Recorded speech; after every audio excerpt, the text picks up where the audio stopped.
And two things can happen. When you're trying to build chemistry on the field, it expedites that process. And then off the field, being a good mentor, right? Like sometimes those are where the relationships are built. When I start seeing my teammates and also coaches off the field, seeing them around their wives, their children, that's when I was like, oh, they're human, right? Because sometimes when we walk into that building, it's all about being a superhero.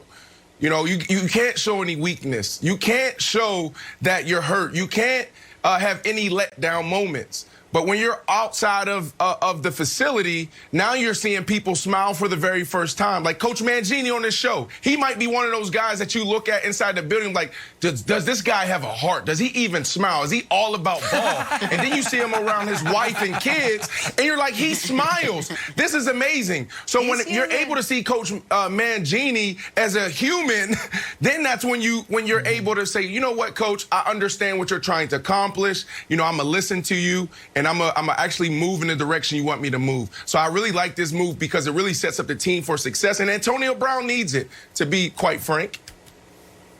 Yeah, so dig into that, Brandon. Like, the most optimistic view of this is that Tom Brady is going above and beyond to put Antonio Brown on the right track if he's not on the right track, and keep him on the right track. And sort of like reduce any outside influence by literally putting him in the walls of his house. So do you think this is all about football or brick? Actually, no, do this. Tell me what percentage of this do you think is about football, and what percentage of you think of this is like outside the lines?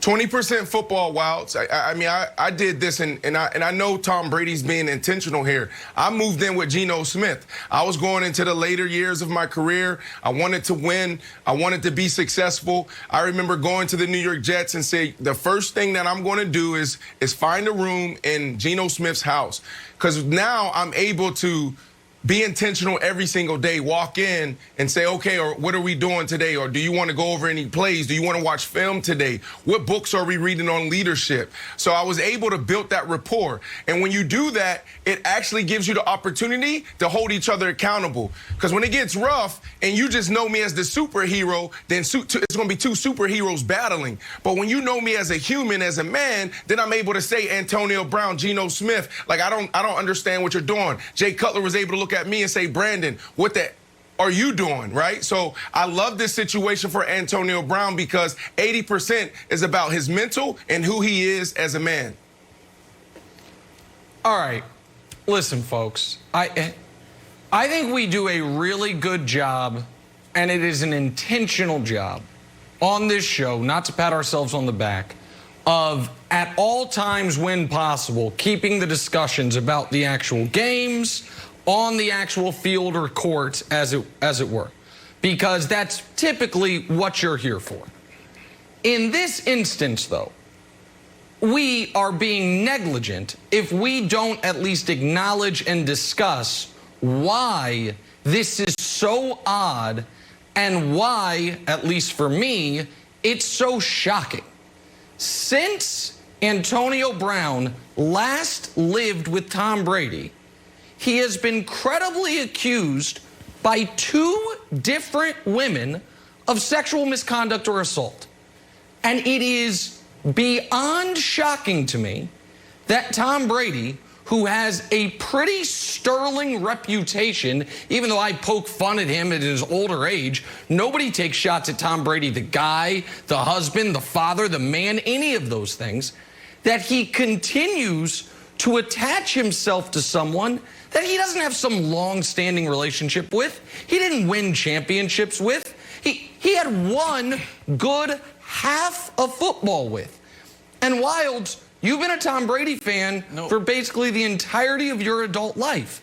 Does it not strike you as more than curious that he seems to care less about Antonio Brown's very deserved reputation, not only from those allegations, but from the countless videos or texts or tweets or Instagrams that we've seen, that he's not only vouching for this guy to join the team, but literally saying, come live with me?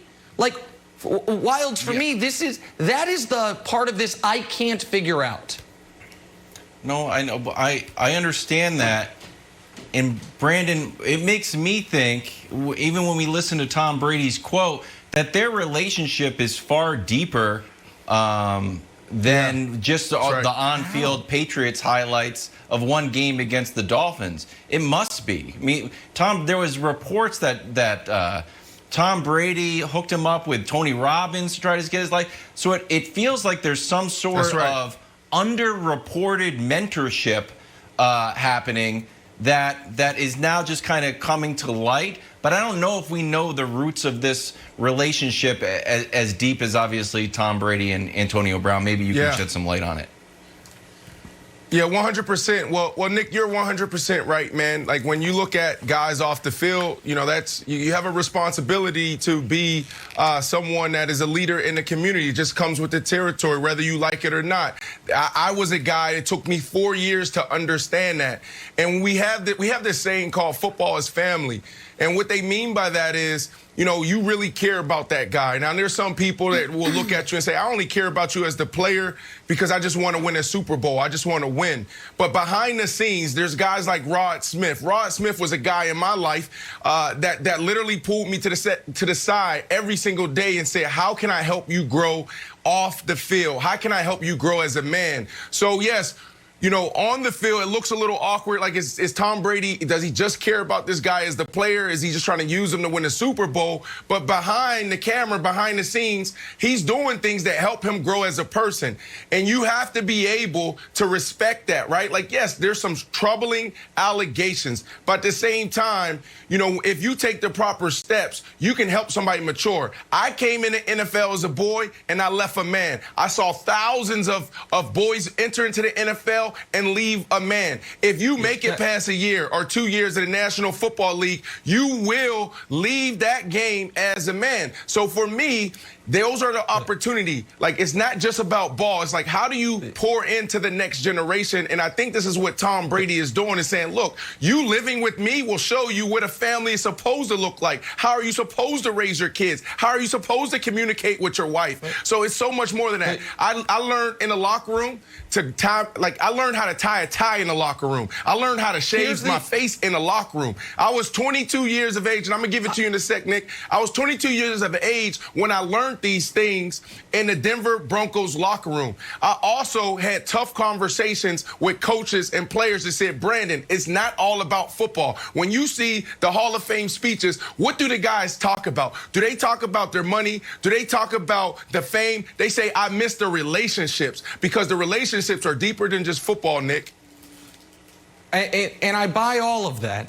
The part of this I just want to remind the audience of, Antonio Brown is not 22 years old, as you were discussing. He's 32 years old. And by any definition, that's a grown man.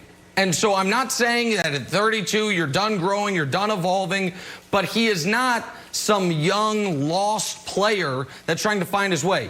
Been in the league a decade, been old enough to vote for almost 15 years. Like, the idea that he is at the place Brandon was in when Brandon was kind of, you know, really addressing some of his real, I don't want to say issues, but some of the things that you were going through in your life before you got on the track you're on now. Mental health, absolutely. But that's what we got to be transparent. Yeah, 100%. Sure, for sure, absolutely. And it's